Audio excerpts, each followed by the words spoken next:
We are seeing a bit of movement in the polls in South Carolina. We have brand new Fox News poll numbers just out seconds ago, literally.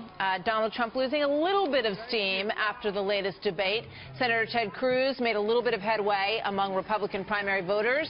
We're going to show you all the numbers in just a second as we welcome you to a brand new hour of America's Newsroom.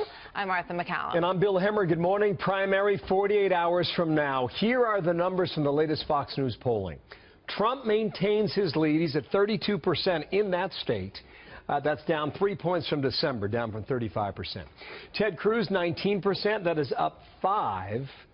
He was at 14% back in December. Senator Marco Rubio up a point from 14 to 15. Ben Carson, Jeb Bush tied in fourth with 9% each. And Governor Kasich from Ohio at 6%. Lots to talk about here. Bret Baier anchors special report and our election coverage as we cover this over the weekend as well, of course. Bret, good to see you this morning. Welcome. Hey, Martha. Good morning. So, digging into these, I want to pull up, we showed everybody the headline number there, but let's go right to this white evangelical number, which I think is also very interesting, so we can get everybody a look at some of the other numbers that are coming in here. Trump is at 31%. He fell 3% since December when he was at 34%. Ted Cruz picked up a lot of that evangelical vote. He went from 15% in December to 23% in December. What do you make of that move, Bret? Well, first of all, Trump has been under attack by Ted Cruz on the airwaves for his past abortion stance and what he's said in the past about that. So the fact that he still has this significant lead is just that, significant. It is notable that he is still very strong in all of the categories in this poll in South Carolina. Now, Ted Cruz is clearly in second, but it seems like, and according to this poll and other polls, it is starting to become a three-person race, potentially, with Trump and Cruz and Rubio. Yeah. What's notable is Jeb Bush in this poll, down low. Also, the fact that Carson is hanging around at 9%.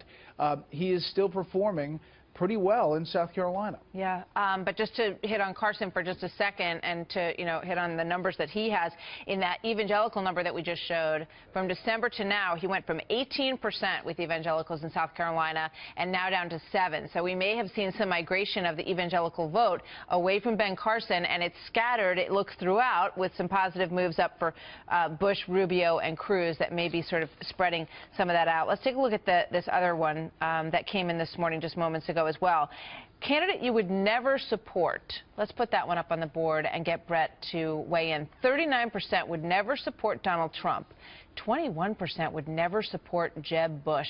That's a tough number for him, given what's at stake in South Carolina, Bret. Yeah, especially in South Carolina, where the Bush name goes a long way, where George W. Bush was just there over the past couple of days campaigning for his brother.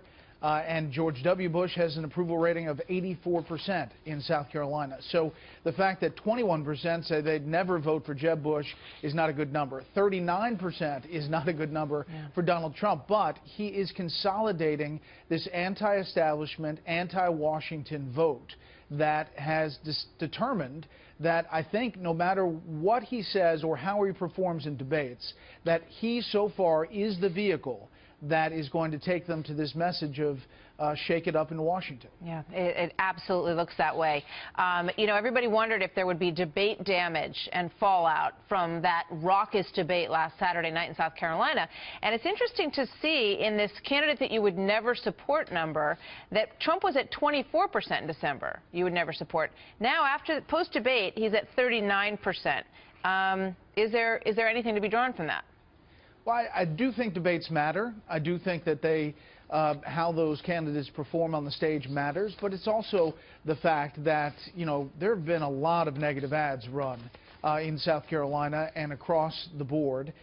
So candidates start to take on water from that as well. Trump already had high negatives, unfaved numbers before all of those negative ads. So I'm assuming that he's going to pick up a few more points there. But the fact that he still has this really big lead is a big deal in South Carolina. I mean, it's definitely the headline. Trump is far and away the strongest player out there, and the numbers look very much like they looked in New Hampshire, and we saw those numbers bear out. One other one I want to put up here for people to just get a look at, and we're going to talk about these more later. Attacked another candidate unfairly.